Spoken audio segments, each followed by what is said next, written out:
Hello, and welcome to Armenian Enough, a podcast about life and identity in the diaspora, with your host, Lara Vanian-Green.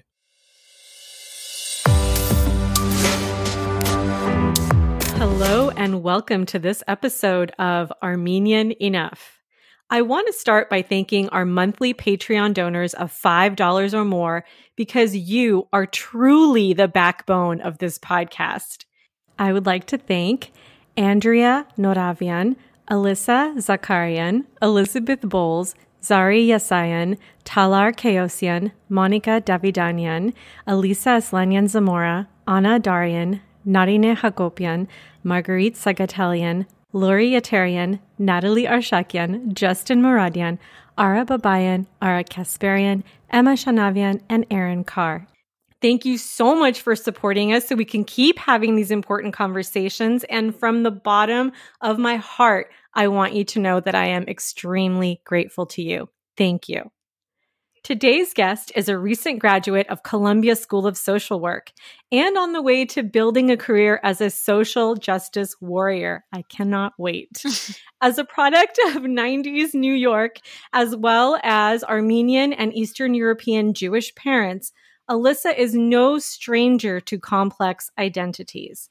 She earned her bachelor's in sociology from McGill University in Montreal, focusing on the experience of Jewish people in the former Soviet Union. Her current project involves integrating tarot into everyday life. It's so up my alley. She's using a social work lens via her new YouTube channel, Social Work. I would have said tarotist, but I am told the pronunciation is tarotist, and we'll ask you why in just a second.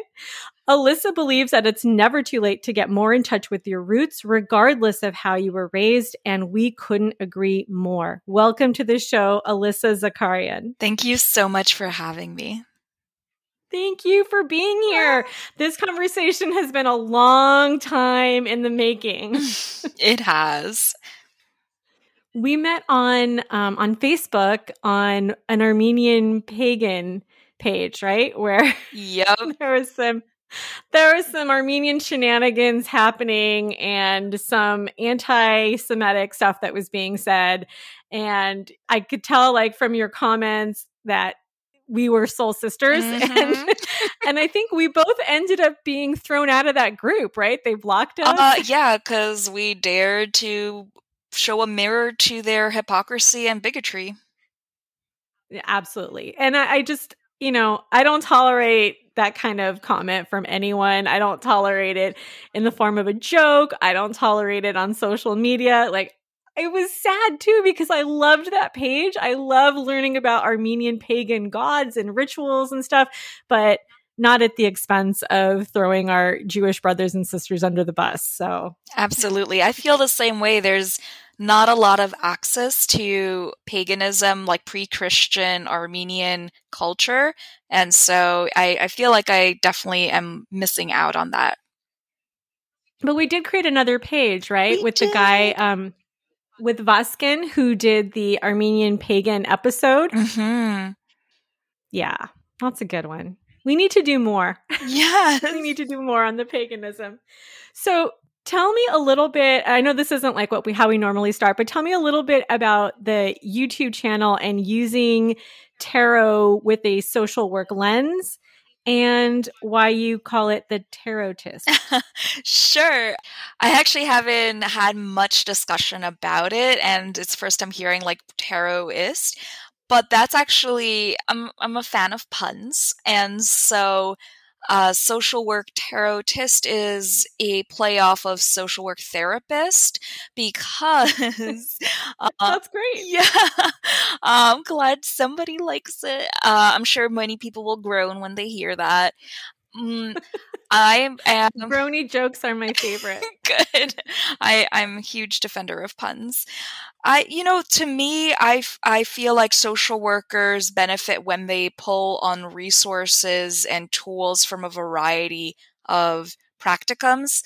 And tarot for me and oracle readings in general, I find very powerful to bypass our defense mechanisms, our socializations, our niceties, our modesties, and all of this sort of thing, which is exactly what you want to accomplish in a therapeutic setting.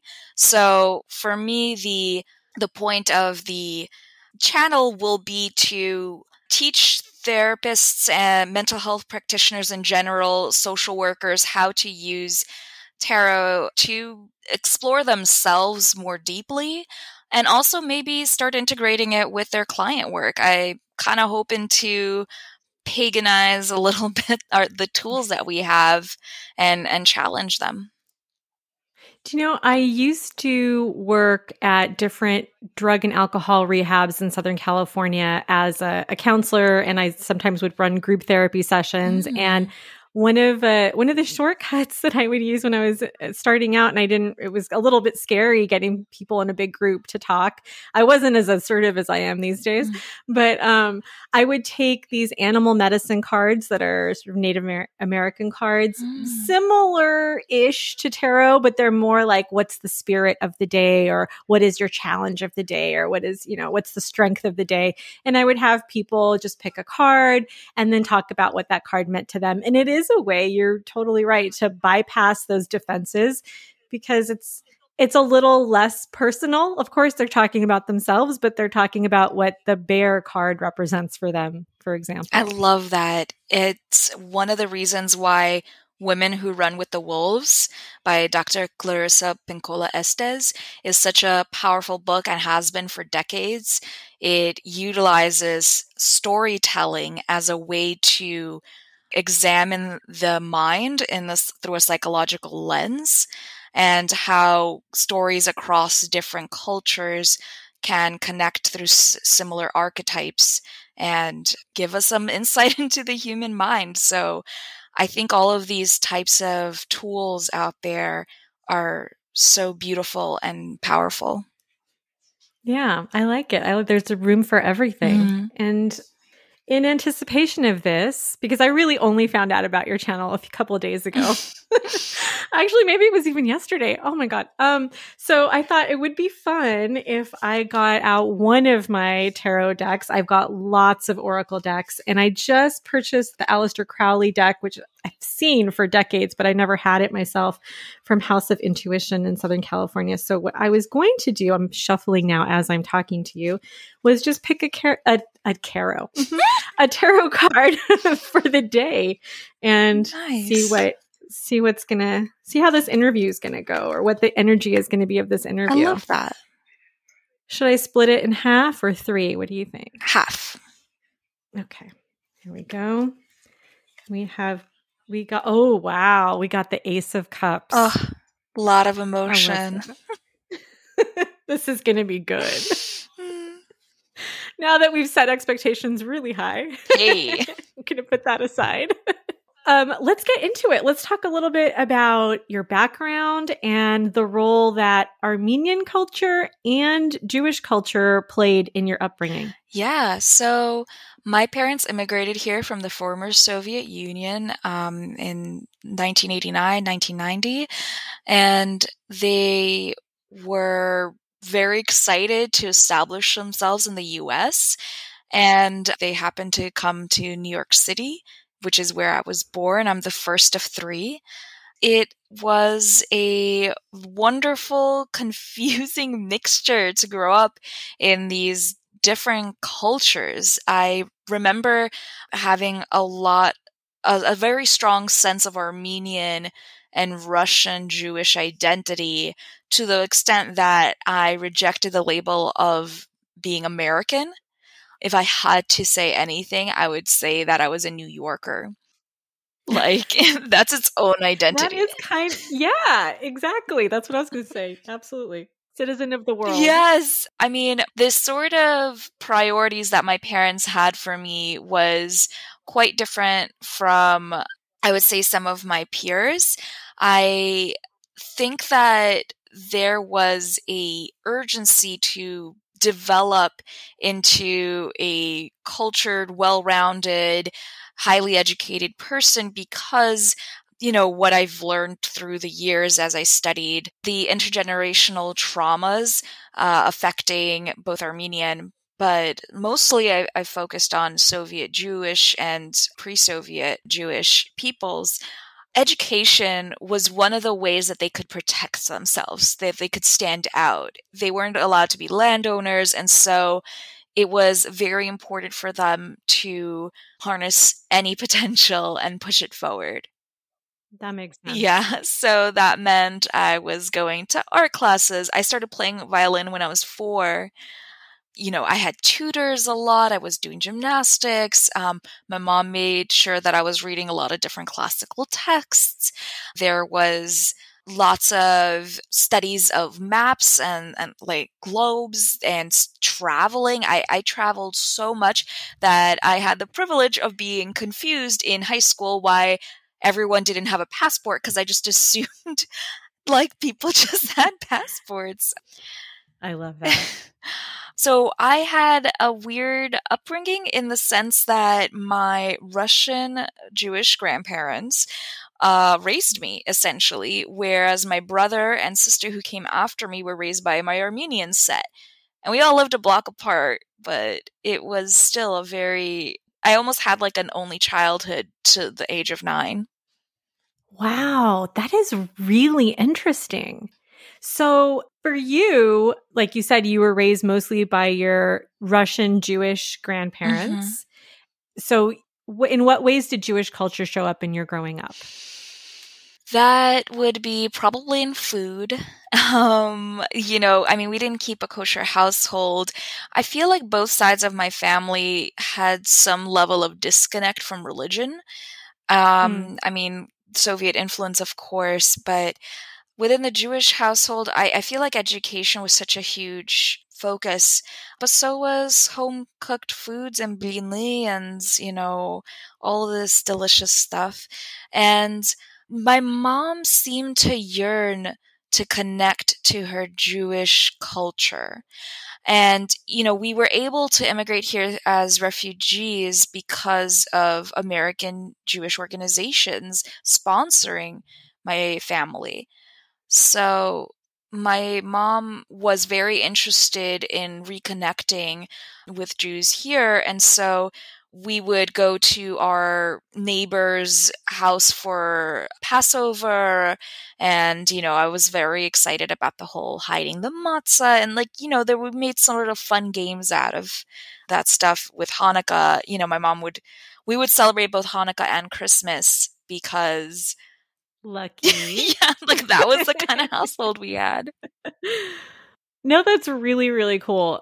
We, several years ago, God, I think my daughter was only about 3 or 4, we started bringing out traditions from different religions around the holidays. And, because they're all around the same time. Yeah. So we started doing, we thought the dreidel would be a really fun game. And then we bought little books on whether it's Hanukkah or Diwali or Eid, having her study different things. And I'm not going to name names, but certain family members were wrinkling their noses a little bit why? She's not that. And I'm like, well, we're not Christian either, but we celebrate Christmas. Yeah. I love that. My dad really wanted to instill in me a sense of reveration for Armenia. And so it was always, my mom sometimes teased him because it was like, if you ever asked him, where's the best food or water or anything, it was always Armenia. Yes. What language was spoken in your home? Russian. So the first language I spoke was Russian, although English was sort of a close follow-up. My brother and sister grew up speaking both Russian and Armenian because they were with the Armenian set of grandparents.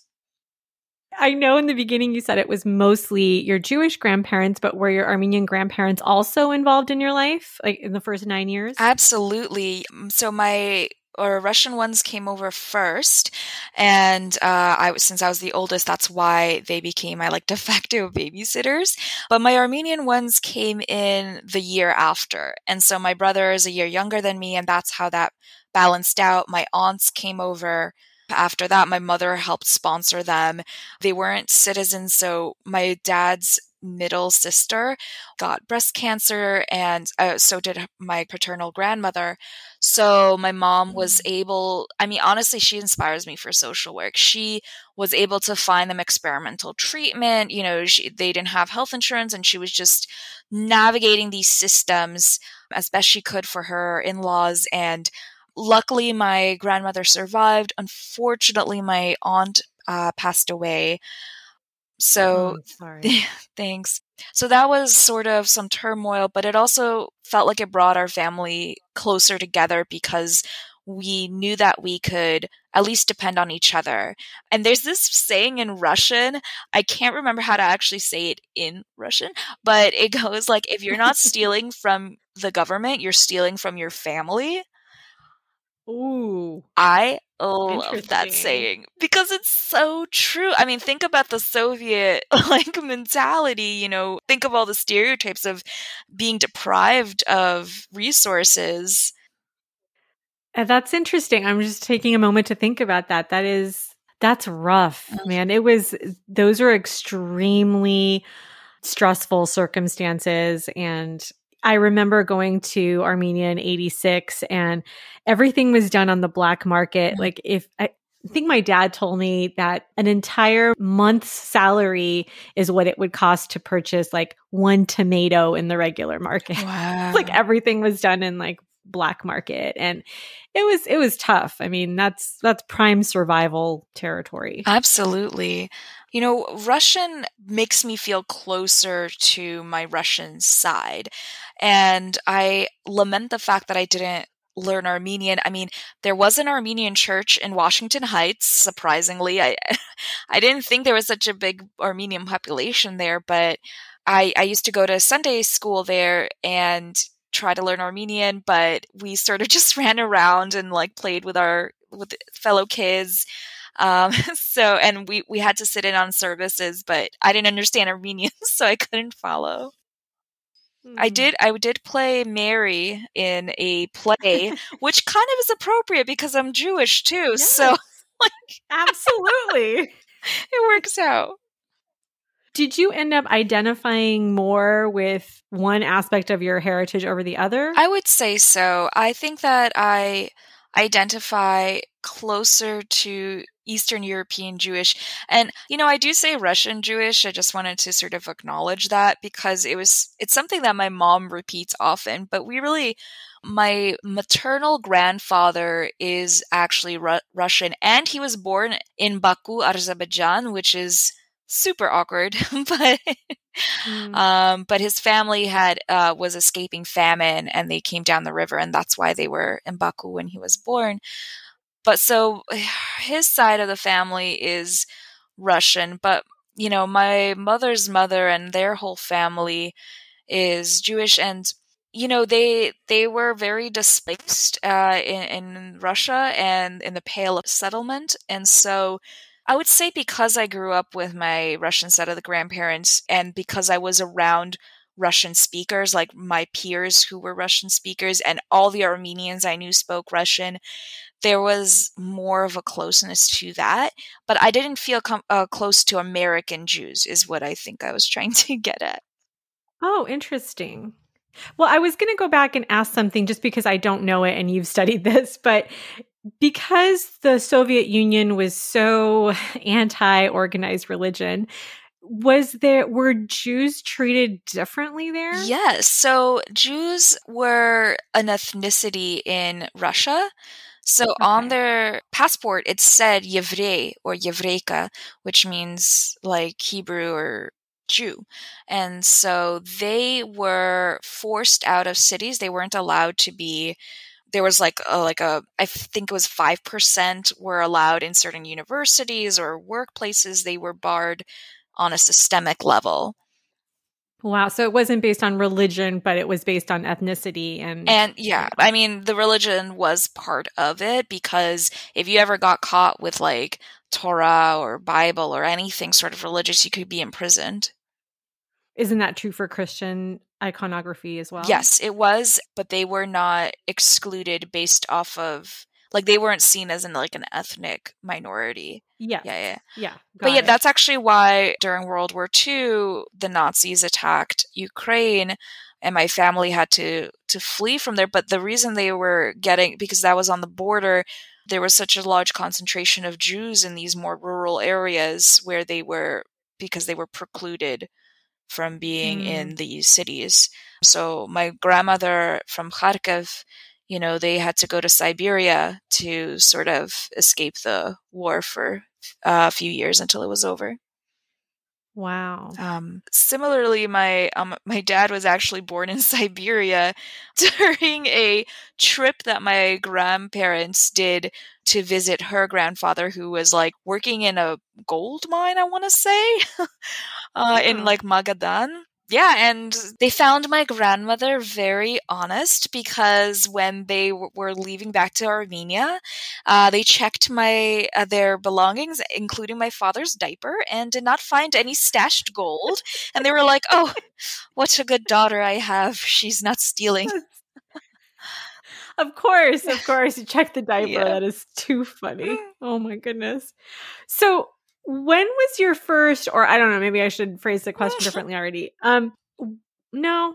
When was your first foray into Armenian culture? I mean, aside from that school that you went to, that sounds like a religious Sunday school or something that you went to, when did you enter a more, I don't know, not exclusively, but a more heavily Armenian circle? And how was the Jewish part of you treated or respected? I definitely feel like the Sunday school was my first foray into being in a group of Armenians with my peers. And I was me and my brother and my sister are the only Armenian Jews many people know. So I think that on a bigger scale, though, it was when I went to Camp Nubar, which a lot of people on the East Coast probably have heard of because it's run by the Armenian General Benevolent Union, or AGBU. But they were very confused by it, and it's funny. On the other hand, like Jews sort of get nervous when they hear my last name because they're like, oh well. Sometimes they're like, oh, well, do you actually belong here? And I'm like, oh, my middle name is Esther. And they're like, oh, okay. And my mother's mother is Jewish. And they're like, oh, well, that's fine then. You have to qualify. Yeah. And on the Armenian half, they were just like, we had Sunday, like, not Sunday school, what's it called? We, like, sat in a little chapel. We had, on Sundays, we sat and there was, like, either a priest or somebody who talked to us and did religious things. I mean, that's not Sunday school? I don't know. I think Sunday school is when you, like, study the Bible. I don't know. Let's just go. I mean, we're talking to, like, you're talking to somebody not who's Christian. Like, religiously. Yeah, I mean, I definitely went to Armenian schools and we had religion class, and oh man, if I was ever on the fence, that religion class really kicked me over to the non-religious side. It was awful, but I'll leave that story for another time. All right. Yeah, I just take what I like in terms of religion, and that ends up being spirituality. So I don't I'm not into organized religion, and it's not for lack of trying. I have tried. I just can't get past the inconsistencies, and it just doesn't work for me. And I can't be dishonest about it. So I know, very little about any religion. I think that it's really wonderful that you're honest and true to yourself.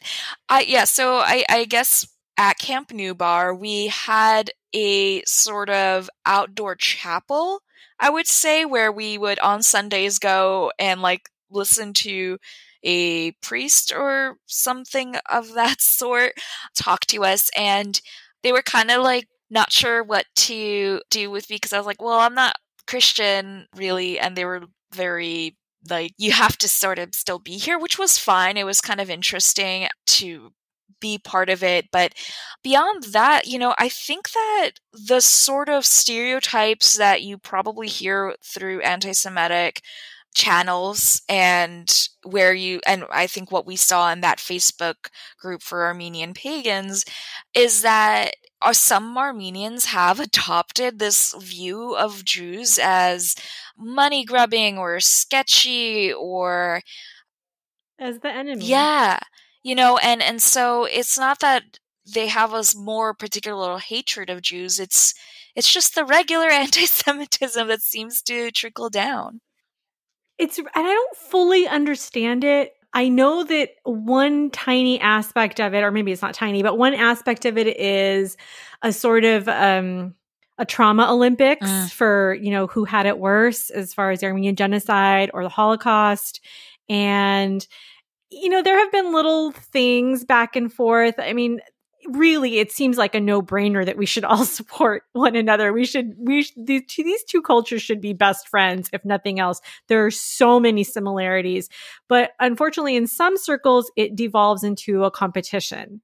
I was talking to my dad a couple weeks ago, and he was like, well, they made April Holocaust Remembrance Month. Come on, April out of all the months. And I'm like, I don't know. So there might be a little, is there a competition? I don't know. If it is, it's really misguided. Yeah. Yeah, it's funny when I talk to both sides of my family, they see a lot of similarities between each other and their plights, and they have a lot of respect. And I guess it makes sense since my parents married each other and my families get along, but outside of that, there is still some conflict. My mother defends Israel to my dad, who is like complaining that Israel just sold weapons to Azerbaijan for the war. Yes. Oh, that's an interesting discussion in your household. Yeah. I don't live with my parents anymore, so I get to avoid it, but I do hear some of the shrapnel about this. Oh gosh, that's probably a bad metaphor to use. I like it though. Also, the state of Israel has not formally recognized the Armenian genocide. Yeah, because from what I understand, Israel is, because they're so targeted by surrounding countries, has found a shaky allyship with Turkey. And so that, Yes. of course, is also a painful thing for Armenians. That is a very strange allyship, especially when you consider the fact that the Germans sort of picked up tips on the best ways to exterminate en masse from the Turks and what they did to Armenians. So it's a very, I don't understand it. I'll just be honest. I mean, I kind of get that Turkey seems to be a strategically placed ally, as sort of geopolitically, but it makes me so uncomfortable. It does. It makes me uncomfortable too. I very strongly support Armenia. My heart was hurting with the war, and I very strongly support Israel's existence. I love the fact that Jews have a place to be. I hate what's going on with Palestinians, and I also don't like the sort of strategic deals Israel is making with other countries. And I also see that it's complex because survival mentality, and it's just, I feel like I don't know enough about these politics to be able to get a sensible opinion. All I know is that emotionally, this feels very charged for me. I am a product of my family's survival from the Armenian genocide, the stealing of indigenous Armenian land, our separation from Ararat, and then on the other hand, in Russia being chased through pogroms and being wiped out. I mean, a whole branch of my family was wiped out by pogroms, and the only reason I'm here is because one of my ancestors just happened to be on holiday visiting someone, and then he comes back to his village is gone.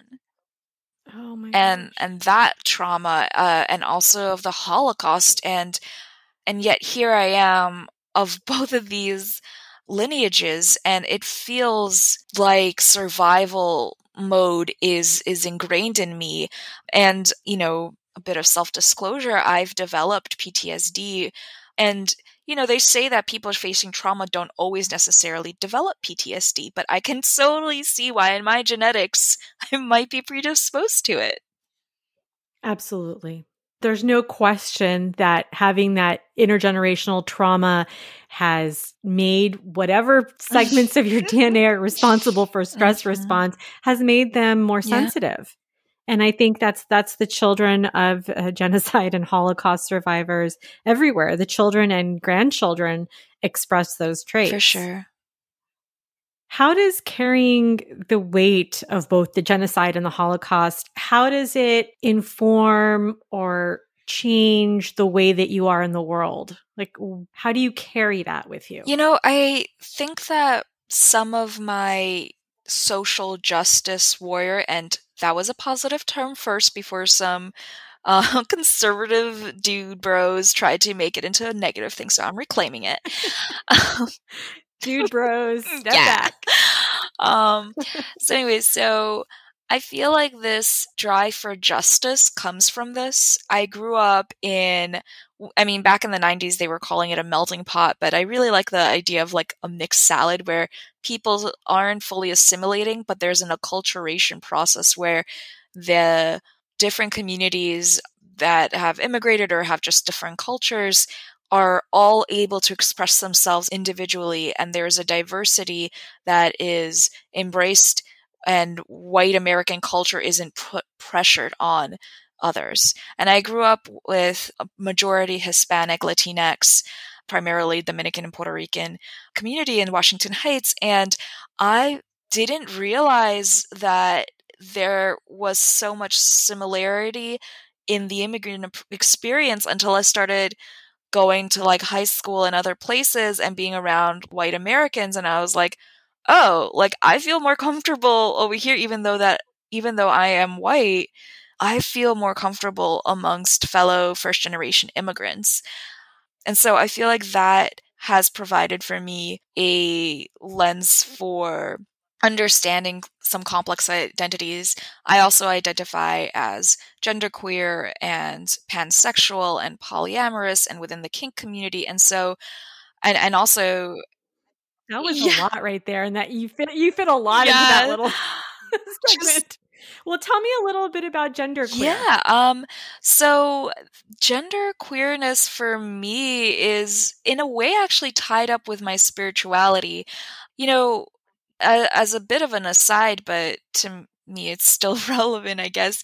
Armenian Orthodox, I don't feel pulled towards Christianity, but there's something so comfortable and sheltering for me about being in a Armenian church, about, being in that environment of the people. Yes, I might not understand them, but there's something that draws the eyes and the soul towards it. And on the other hand, with Jewishness, my spouse is Jewish and several generations here from Eastern Europe and Poland. But going to events with them has been very... events, I call them, but like Rosh Hashanah, Yom Kippur services, all these sort of things, I approach it through my own lens, and I feel the beauty of God and deities in its multiplicity. And this rabbi who I really enjoy, the Kirtan rabbi, he brings Hebrew prayer into a satsang format where there's a chant, call, and repeat. And it sort of puts you into this trance-like state where you're just repeating a prayer over and over again, and you're going with the music and singing and dancing, and which is actually where I met my spouse, at an event like this. And the Kirtan rabbi, he has a sticker that says God is too big for one religion. And I love that. I feel similarly about gender. I studied sociology in my undergrad in part because I wanted to understand these social constructs that maybe somebody who grew up in, white bread America would never question. But for me, I wasn't easily accepted anywhere. And so I wanted to understand, what are these cultural norms being imposed upon me from my Armenian, my Russian, my Jewish, my New Yorker people around me. And so I didn't have a word for my gender until I was in my undergrad years, and realized that the multiplicity of spirituality and gender expression and interrelational dynamics has that complexity. And so it might be harder to explain it than to feel it. But once I realized it, I saw the ways that my cultural elements sort of tied in with my gender. I have a nose that to Armenians looks Armenian and to Jews looks Jewish, and I love it. And I have dark hair and eyes, and I have hairy legs. And to me, these are all parts of both being Armenian and Jewish. And because these are also negative stereotypes about women in these cultures. And so for me, I'm just like, screw it. Like, this is mine. I am this. And it feels more primal to accept these elements of me. And it feels more dynamic to accept that my relationships with others and my interactions with the world are so rooted in these connections and roots. And I feel like I'm getting a little wound up. I'm sorry. No, I'm really following you, and I'm reminded of when I listen to sort of Eckhart Tolle meditations or talks, and he talks just about being in the present moment and being very, very aware and observing of everything, but not in the way that, like, if a lot of times he'll say that you can get in touch with the present moment through nature. And he's like, look at the flower, observe the flower, look at the colors, look at the shape, but don't name the flower, because as soon as you say this is a rose, you've now stopped your exploration. You've now defined what this is.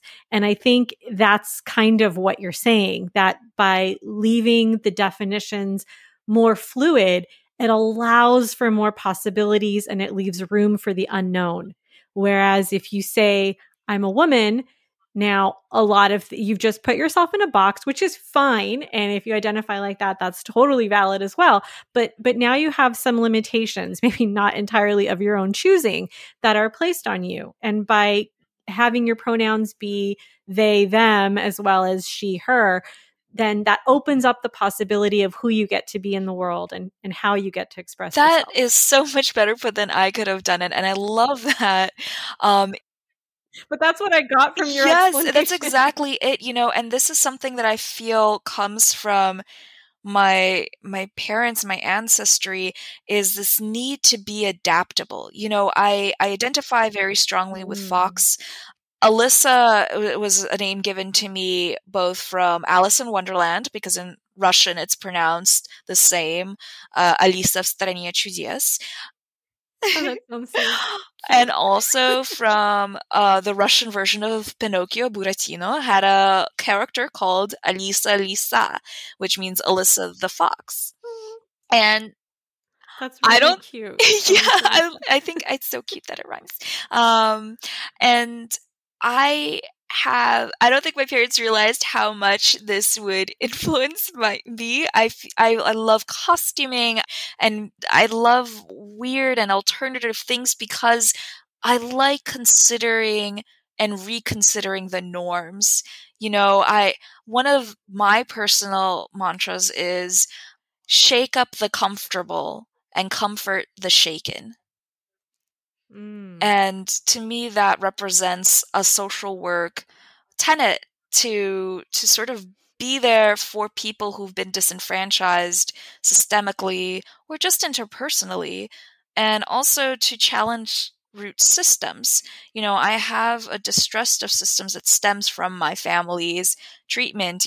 My dad told me about a saying in Armenia that when an old Armenian man, he's close to death, he's on his deathbed, he calls over his family and he has one final request for him. And his son's like, what is it, father? And he's like, care for the Jews. And he's like, but why?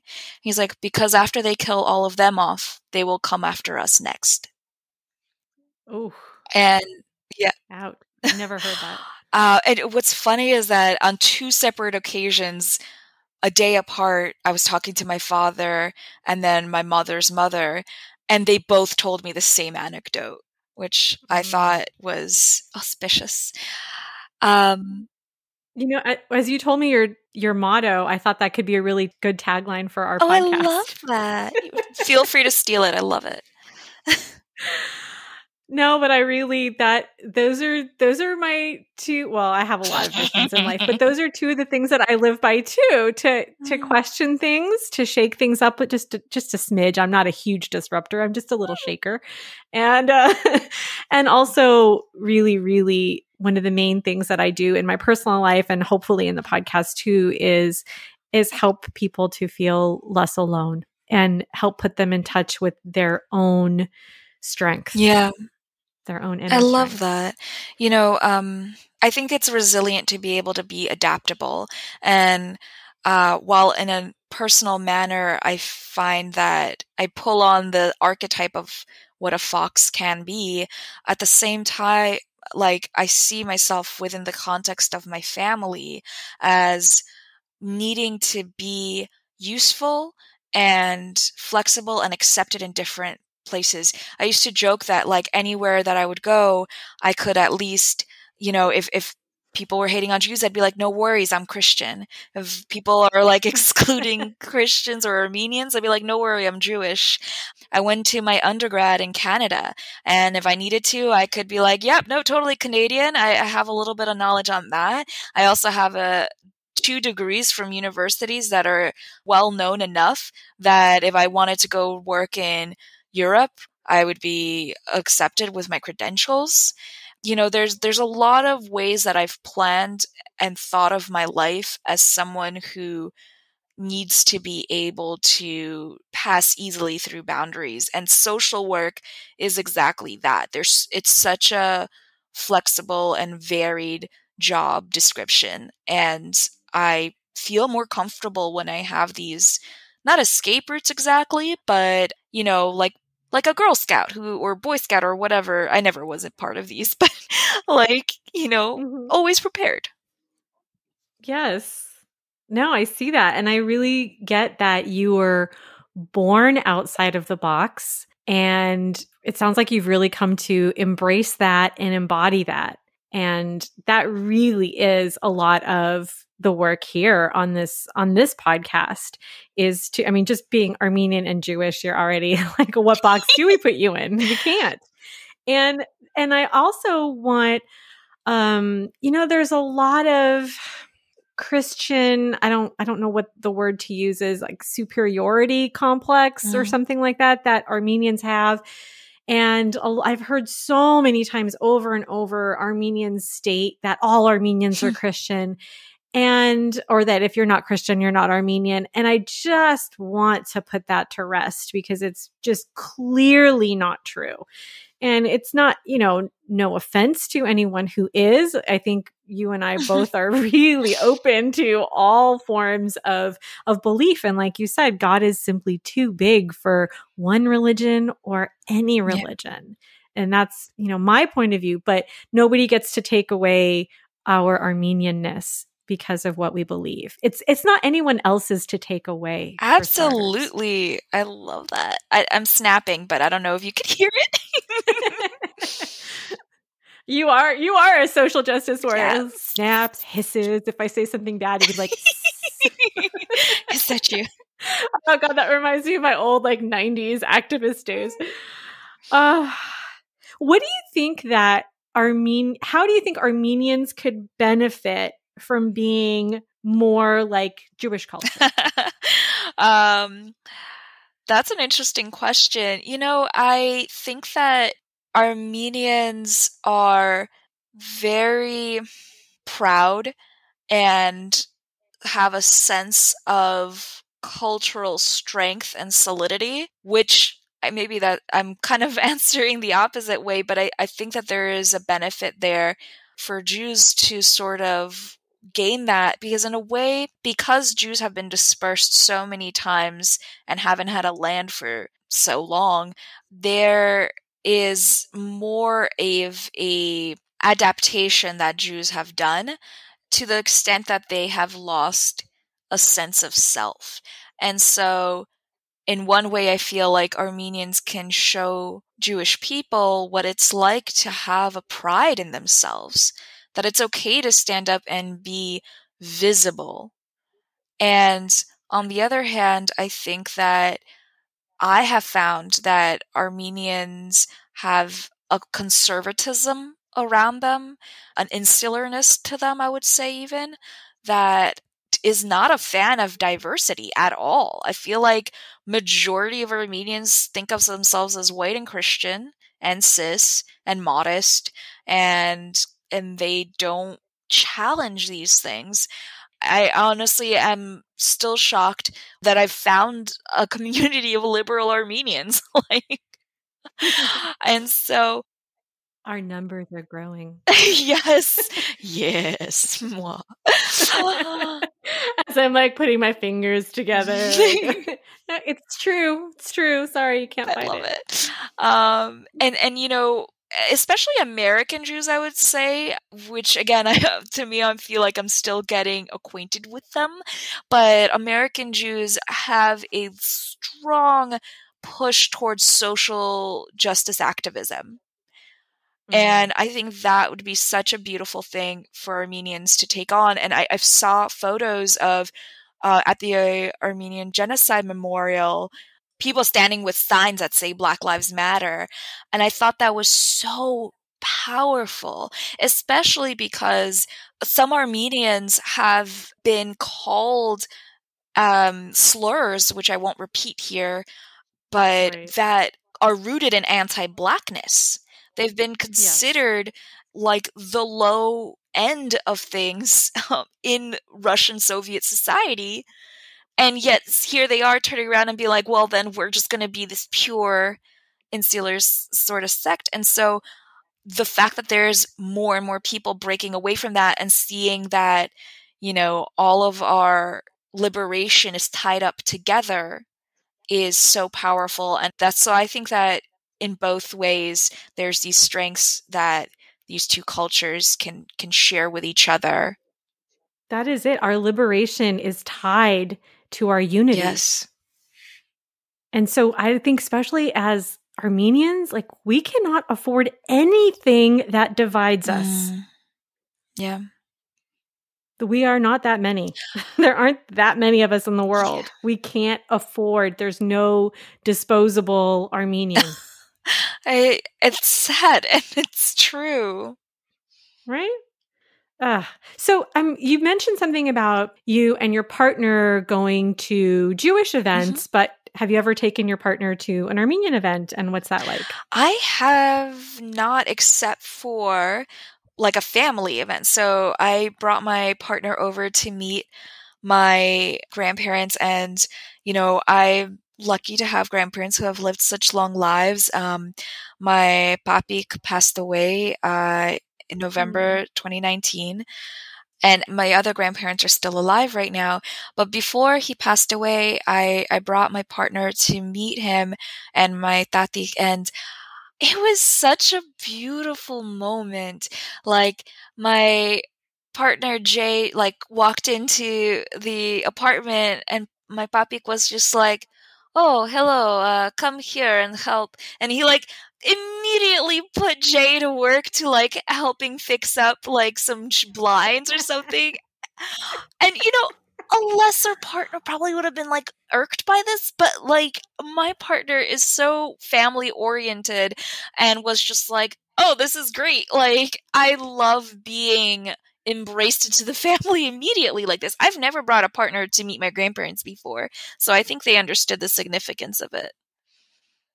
You totally reminded me of what I used to tell. It was only with the men that I dated, but when I would bring guys over to meet my mom when she was still alive, I would just warn them on the way to the house. I would say, "Listen, she's going to ask you to do some kind of physical labor." Okay. She's like a single woman living on her own.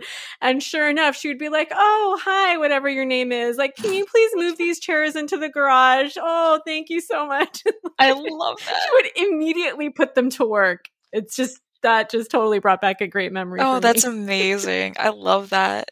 And, you know, my tati, she is like in her mid-80s. She's still cooking. I freaking love her food. And, you know, last time I was over there before the pandemic, I was recording her because I was like, I need to learn how to make dolma. So, and then when my papi passed away, I brought my spouse down to the funeral, and afterwards we went out. They're located in Fort Lauderdale in Florida, and there's like a decent sized amount of Armenians there. But beyond that, I still am seeking community. And that's sort of one of the reasons, you mentioned it in the beginning, that's why I came to this podcast, but also why I was so glad to befriend you because I am 29 right now and I'm still trying to connect to my roots in a way that is not just genealogical. I've done some readings and I've sculpted a genogram to sort of understand my family in more complex patterns, but also just I want to go to dances and all this sort of stuff. So, TBD about the amount of involvement. Any New York Armenians that have Armenian social events, please Heck yeah. shoot Alyssa a quick message. Hit me up. Or we'll create them Weddings, together. Baptisms. Yeah. There you go. So I don't know if you plan on having children in the future, but this is a hypothetical question anyway. So if you were to have children, what elements of either Armenian or Jewish culture would you want to pass down to your future children? Yeah, I am planning on having children later. And one of the things that I want to make sure that my kids have is a strong sense of identity.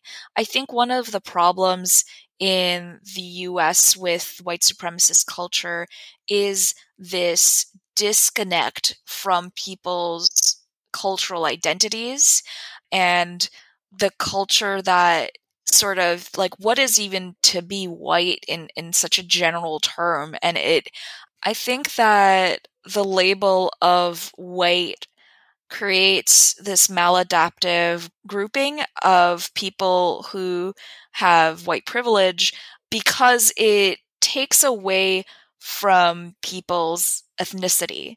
And I've been frustrated with the fact that my ethnicity has been dismissed because I'm white. And it's not that I don't want to challenge the internalized white supremacist notions that I have, the ways that I don't notice anti-Blackness perpetuated and all of these other sort of problematic concepts. However, it doesn't mean that I can't also be Armenian or Russian or Jewish. Like these are all important elements and you can't diminish me and zero in on me as just white. What is even that? And I think that people would be better off if they are acknowledging both. There's a concept in DBT called both and. It can be the fact that I have white privilege and I also have an ethnicity that's important to me that is a minority ethnicity. Like those both exist and coexist, and they don't mean anything. Like they're not mutually exclusive.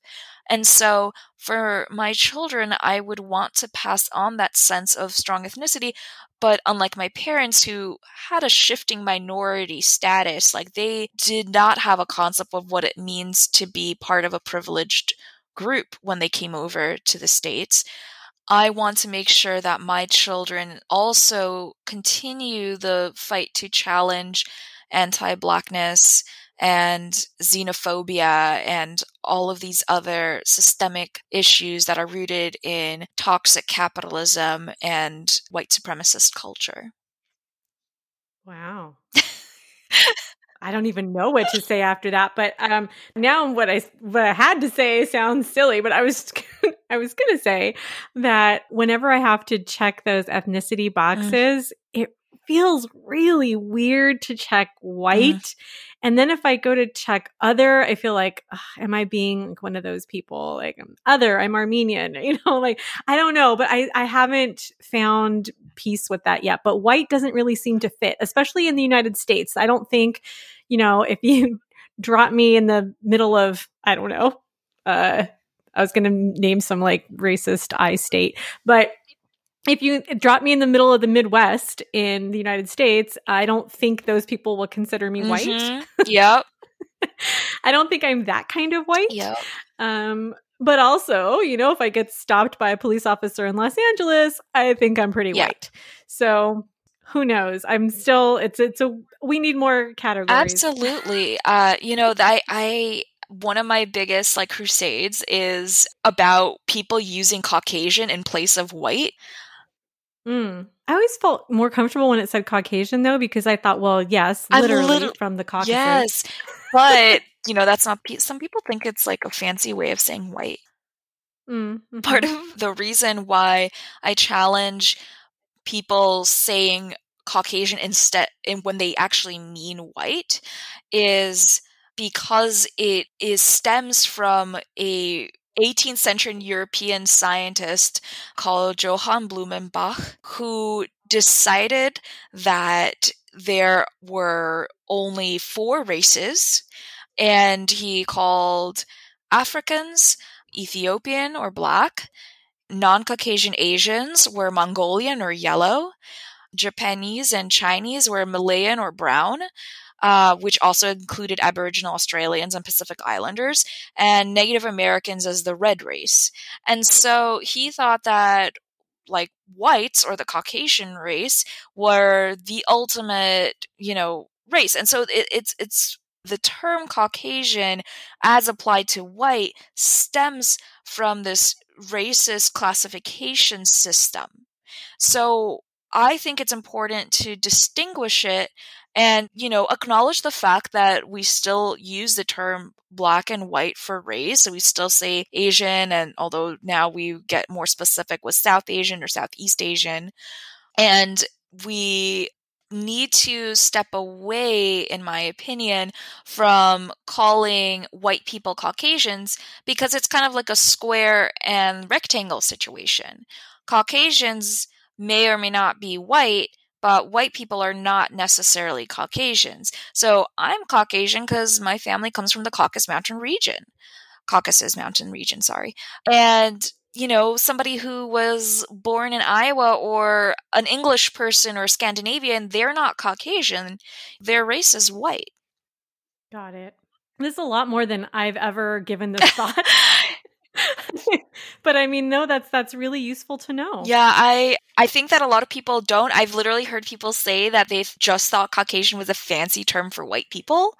And a lot of people don't know about the Caucasus or anything of that sort. So I think this is just a simple education about terms that we've taken for granted, such as the G word for Romani people, that people aren't using necessarily from racist intent, but are using something that is rooted in problematic history, and it's just an educational stance. Right. And it's really one of those, the more you know moments, right? I mean, it's nobody's using it with a bad intent. No. Everybody's using it the way that society has been conditioned to use it. And it's not until we do uncover and learn about the history of the root of some of these words and terms that we can then, if our intent is not to offend people, we can eliminate those from our dialogue. Absolutely. Sort of as a catch-all question, if there was something that you wanted to say and you didn't get to, what do you most want people to know? I think that what I most want to share is that there is a beautiful synthesis between Jewish and Armenian cultures that's possible, that already exists in some people.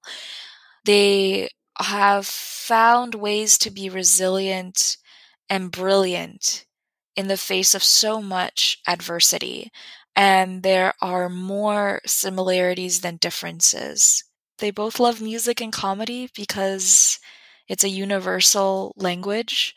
They both value intelligence because it was a way to maintain some control over their situation when their lands and their bodies were being abused. And it's something that I think stands so strongly amongst both of these peoples is the ability to depend on themselves and the people that they can trust are also of that community, because the first, second, and third impression of a stranger is important because it can be dangerous. And I think that this is something that has also informed me as a social justice warrior, because the ability to have empathy and understanding for other marginalized communities that are suspicious or untrusting or too traumatized by their experience by the privileged boxes that I occupy, for example, as being a white ally or a white co-conspirator in anti-Black racist work, to challenge it.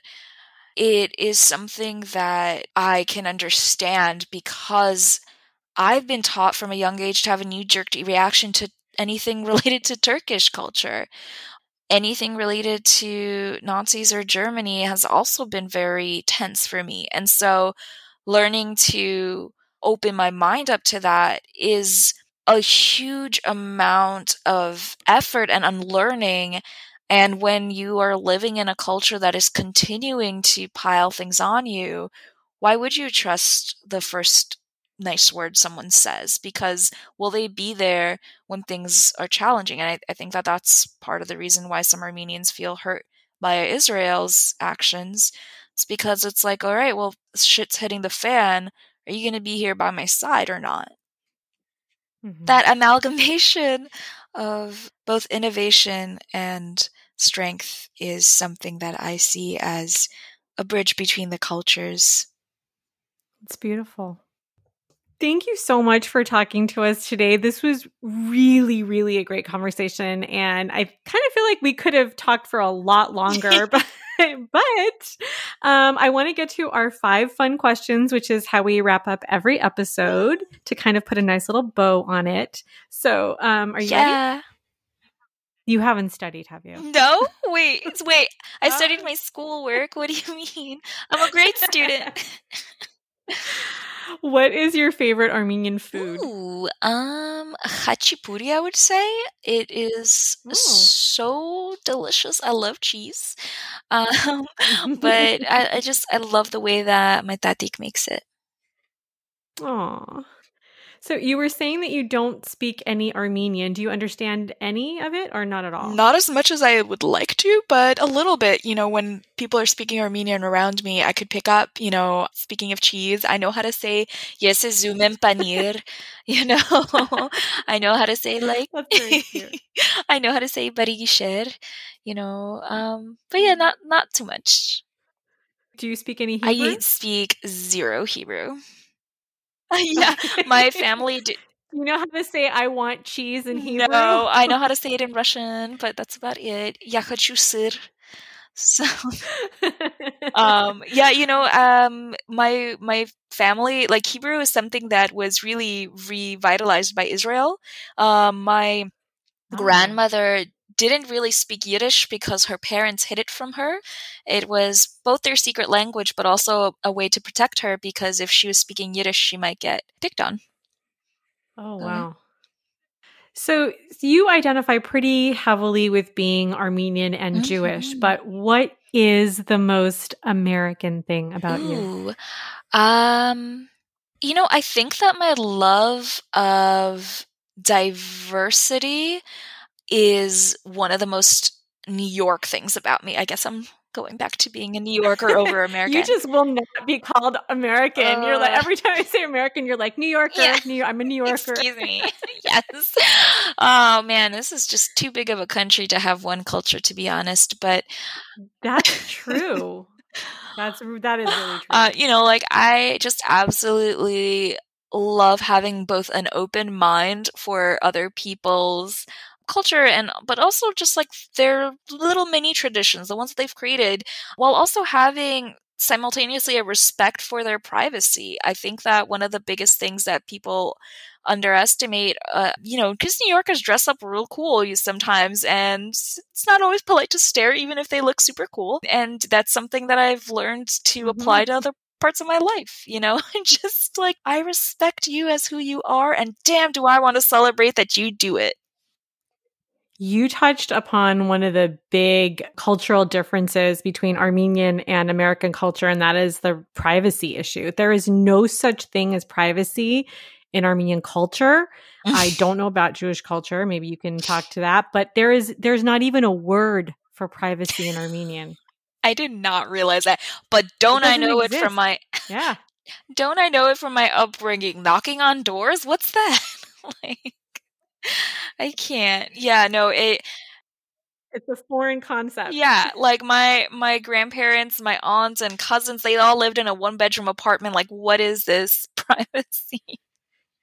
Yes. Actually, you know what? Out of all this, like, I've never been able to think about what my answer would be to that question, and it is my total respect and need for privacy is the most American thing about me. If anybody's keeping tabs. That is really cool. Thank you. Question number 4. Do you have a favorite Armenian celebrity? You don't have to, but if you do. Actually, I do. Anita Sarkeesian. Do you know her? I do not. Who is that? Anita Sarkeesian is the creator of a YouTube channel called Feminist Frequency, and I have been following her since 2009. So she is somebody who analyzes video games, although she has expanded to like more like a wider range of media, such as like TV shows and advertisements and stuff like that. And I found it a really wonderful breakthrough in media literacy for me. And I just so admire her dedication because she's been the target of a lot of gamer bros. And just as somebody who identifies as a video gamer and a feminist, that combination of it is just so amazing for me. And I also like never saw anybody's name that was Armenian in media in this way. Like I remember being like, because I was a violinist for so many years and I was like, oh, I want to play at Carnegie Hall, but I couldn't possibly because my last name is just too foreign and it couldn't be up on the billboard. Wow. So it was kind of cool. I mean, she's not on a billboard, but like to just have her name be famous enough that people could say it.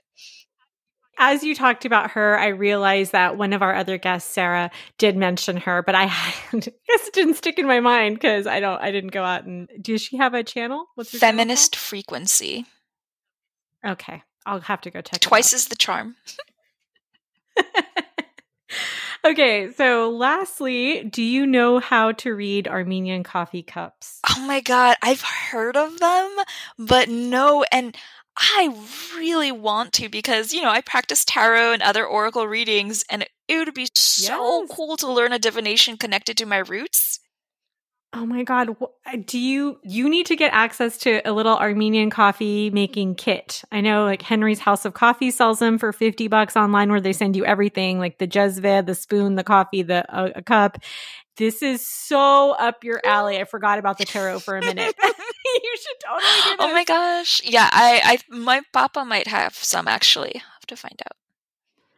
If there's any way, no pressure, but if there's any way that you could drink a cup of Armenian coffee and turn it over and then take some photos of the inside of the cup, I would love to see that because we post them every Monday on the Armenian Enough Instagram. And then we just sort of have like people say what they see in the cups. And it's like a little mini group reading. I love that. Yeah, I will totally get on that. Maybe not this Monday, but the following. Yeah, whenever. We'll take it. Thank you so much for this conversation. It was really, really fun and I learned a lot. So thank you. I really appreciate this space because it has pushed me to consider things in a more synthesized way. And I really appreciate the direction and framework that you've put out for this. Oh, thank you. You can reach Alyssa on Twitter at Alyssa Zakaryan, and on her new YouTube channel, Social Work Tarotist. I'm going to have to practice that. Tarotist. No. And there may even be a website coming soon. We'll have all of her info in our show notes for this episode. So if she gets her website up, check Armenian Enough and you'll find it. A wonderful way to show us that you value the types of conversations we bring you is by supporting us through becoming a patron of Armenian Enough. There are always free ways to show your support for this podcast. You can leave a review on Apple Podcasts and definitely continue to share your favorite episodes with those you love. Remember to also follow us on Instagram to find out about our next virtual meetup. Thank you so much for listening. Until next time, remember that you are always more than enough.